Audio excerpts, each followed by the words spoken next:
Halo guys, kembali lagi bersama aku di channel Nozelion edisi horor.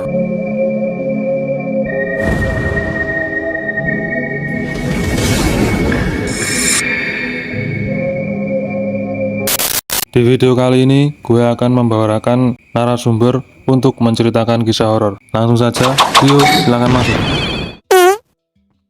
Selamat datang, Dio.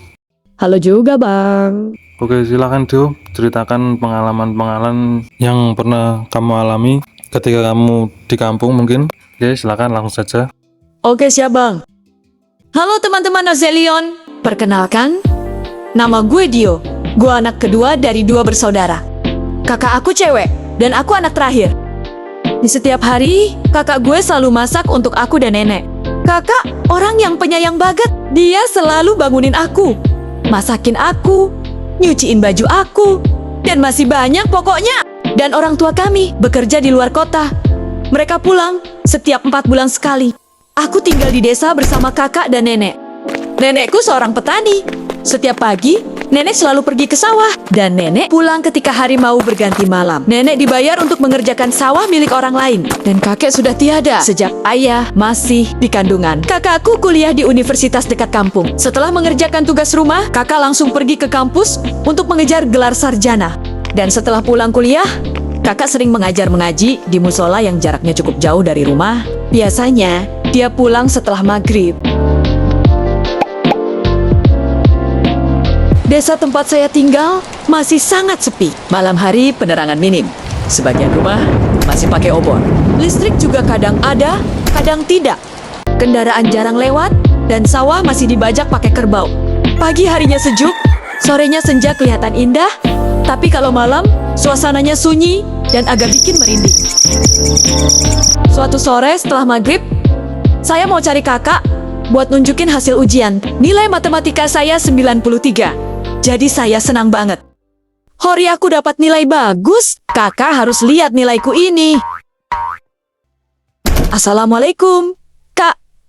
Kakak, Kak, kamu di mana?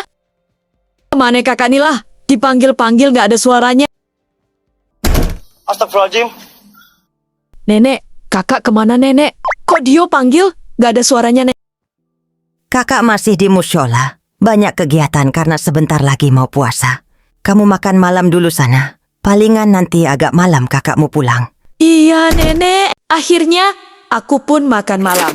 Yam yam yam, enak. Masakan kakak pokoknya is the best.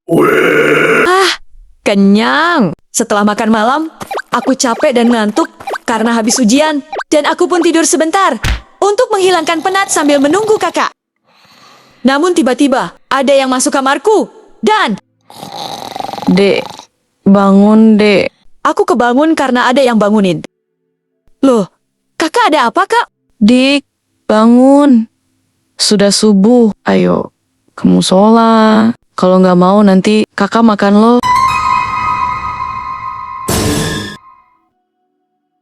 Karena saya biasa nurut sama kakak, akhirnya saya bangun dan siap-siap walaupun masih ngantuk. Perlu diketahui, musola di desa saya waktu itu belum pakai pengeras suara. Azan masih manual dan lampunya masih pakai obor. Jadi saya juga tidak yakin apakah azan sudah dikumandangkan atau belum. Aku tetap berangkat jalan kaki, jalanan gelap, sepi, dan tidak ada orang. Walaupun takut, aku tetap jalan sampai musola.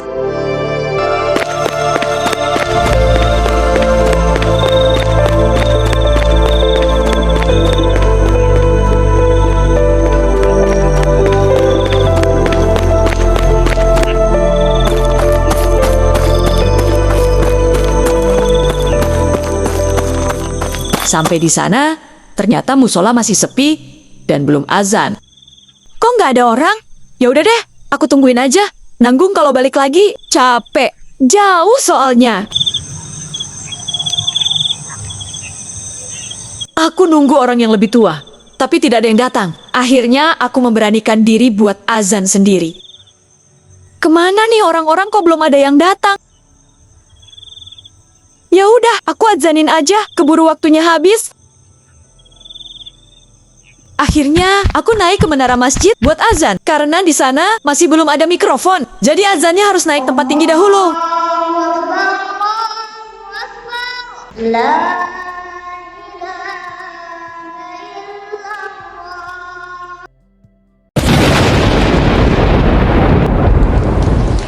Ya hujan. Gimana nih? Sepi lagi. Kok belum ada yang datang? Alhamdulillah, di sana ada orang yang datang.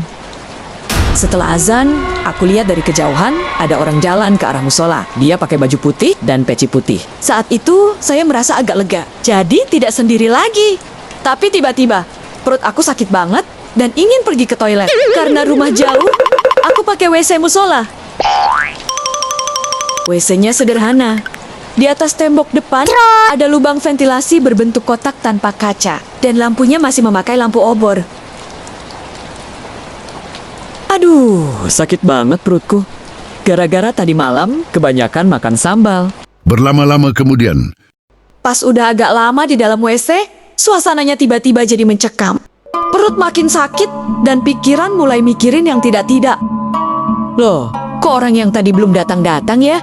Gak ada suaranya apa-apa sama sekali. Atau jangan-jangan tadi bukan orang, kok jadi merinding gini? Tidak lama kemudian, terdengar suara. Astaga, suara apa itu? Kayak orang ketawa.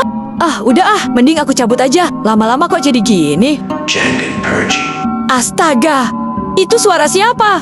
aku di depanmu Hoi, siapa kamu? adalah pokoknya. Kamu jangan main-main ya. Keluar kamu kalau berani.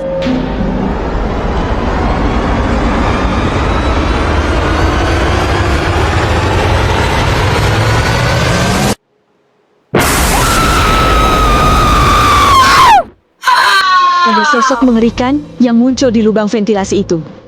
Aku langsung lari sekencang-kencangnya untuk keluar dari musola. Pas aku nengok musola, ternyata masih kosong. Tidak ada siapa-siapa. Aku terus berlari sekencang-kencangnya.